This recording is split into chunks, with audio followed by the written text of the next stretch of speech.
Eu queria fazer duas perguntas antes de começar. Me escutam bem? Sim? Beleza. Quem aqui tem o vô ou avó vivo? Quem aqui não tem mais, mas sente saudade?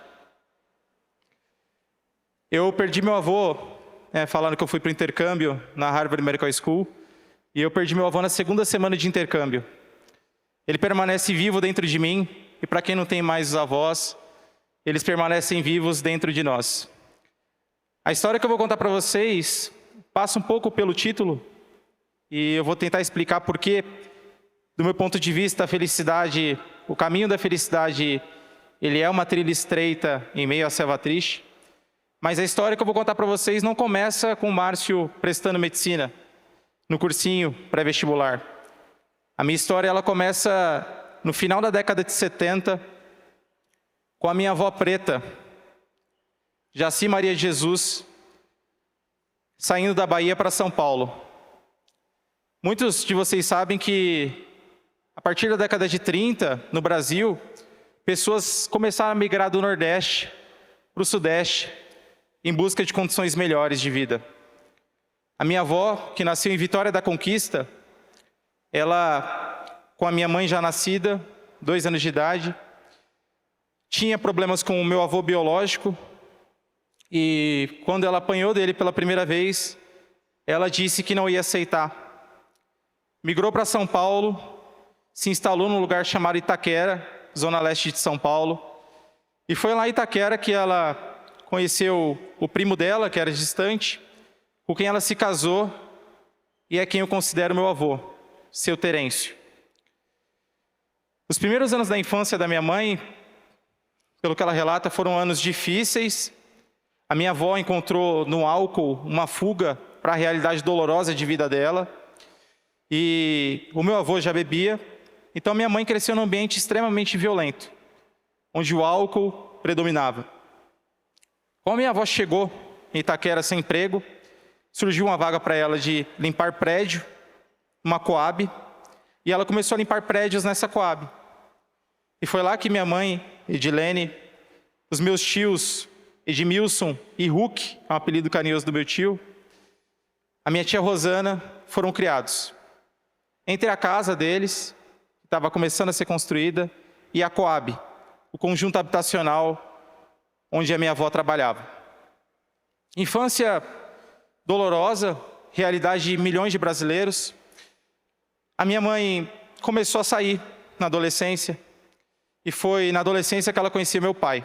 Com 15 anos, não sei se tem alguém aqui de São Paulo, mas na época tinha um projeto chamado Projeto Radial, onde as pessoas se encontravam para dançar. Com 15 anos, minha mãe conheceu meu pai.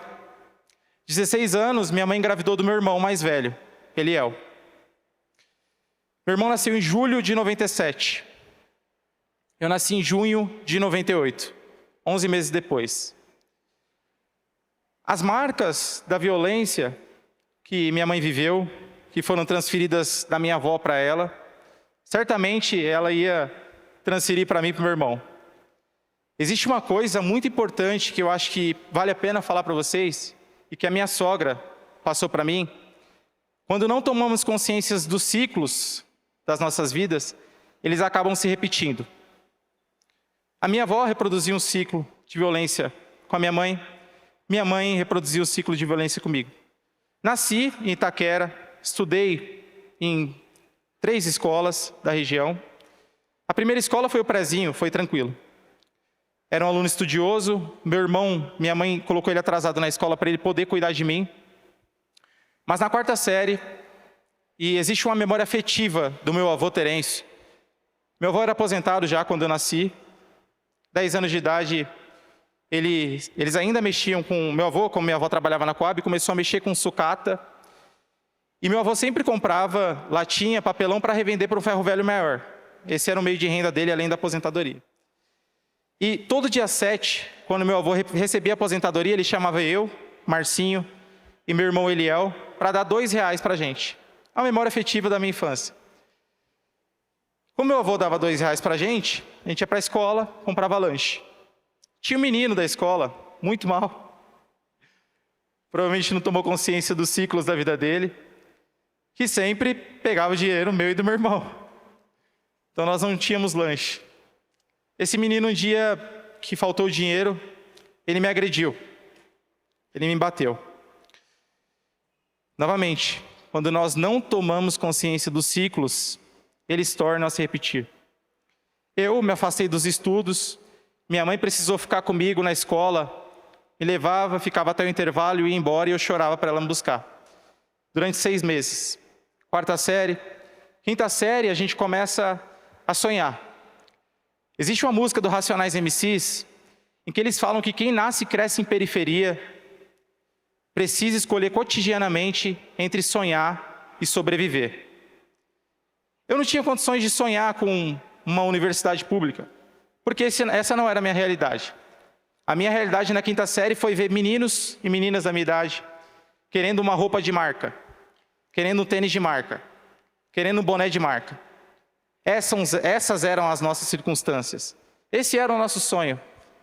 Existe uma coisa muito bonita que eu escutei no aniversário da minha namorada recentemente. A minha namorada falou assim, meu sonho era ter um bolo de chocolate com morango. E uma amiga dela falou assim, nossa, mas que sonho pequeno. E a outra que estava do lado retrucou, mas com sonho pequeno é muito mais fácil ser feliz. E eu não tinha noção de que a roupa de marca seria muito mais fácil de conseguir do que passar no vestibular. Eu não tinha consciência de que falar num palco para não sei quantas pessoas tem aqui, mas muitas pessoas, seria muito mais difícil, na verdade muito mais fácil, do que conseguir o abraço do meu avô, que partiu quando eu fui para os Estados Unidos fazer pesquisa na Harvard. A vida, por um princípio econômico de escassez, ela se torna mais rara e mais deliciosa quanto menos a gente tem. Com o passar dos anos, a gente vai percebendo o valor da vida, o valor das relações, o valor de pessoas, o valor dos avós que partiram, o valor das pessoas que permanecem, o valor daquela amizade de infância. Eu vou voltar na escola ainda. Mas existe um poema que é atribuído ao Mário de Andrade, não sabe ao certo se é dele, que ele fala assim, contei meus anos e descobri que terei menos tempo para viver do que já vivi. Tenho muito mais passado do que futuro. E ele narra que não tem tempo para discussões sobre egos alheios, sobre coisas que não fazem parte da vida dele. E aí ele termina o poema falando assim, quero essência, minha alma tem pressa. Tem muitas cerejas na bacia, quero viver ao lado de gente humana, quero roer até o caroço. Gente que sabe rir dos seus tropeços, gente que não se considera eleita antes da hora, gente que sabe que a vida, ela acaba. E eu, Márcio, não tinha noção disso nos meus 10 anos de idade, quando o Luquinha me bateu.